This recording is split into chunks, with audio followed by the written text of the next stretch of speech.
السلام علیکم ورحمۃ اللہ وبرکاتہ۔ ناظرین، استقبال ہے آپ کا ہمارے چینل دا اردو نیوز میں۔ قرآن کریم حفظ کرانے والے استاذ کو 11 لاکھ روپے دیے گئے۔ جی ہاں ناظرین، آپ کو بتاتے چلے کہ یقیناً قرآن کریم حفظ کرنے اور کرانے کی بڑی فضیلت ہے، جس کا اندازہ ہمیں اس دنیا میں نہیں ہو سکتا ہے۔ یہاں بازار والی مسجد پر و فیاض علی کے امام قاری محمد کلیم سیتا مڈی کو بچے کے والد نے 11 لاکھ روپے بطور ہدیہ دیے ہیں۔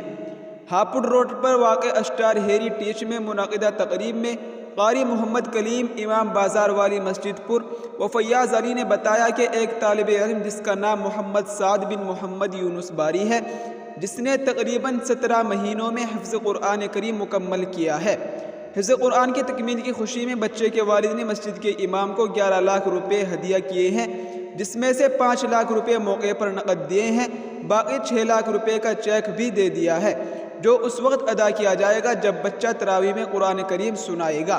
اپنے آپ میں یہ ایک اچھی خبر ہے کہ آج کے اس پرفتن دور میں قرآن کریم حفظ مکمل کرنے سے اس کے والدین اتنا خوش ہیں کہ بچے کے استاذ کو 11 لاکھ روپے کا ہدیہ دیا ہے۔ جی ہاں ناظرین، یہ اس وقت کی بہت بڑی خبر تھی جس کو ہم نے آپ کے ساتھ شیئر کیا ہے۔ دعا کریں کہ اللہ تعالیٰ اس بچے کی لمبی عمر عطا فرمائے اور اس کے والدین کو جزائے خیر عطا فرمائے۔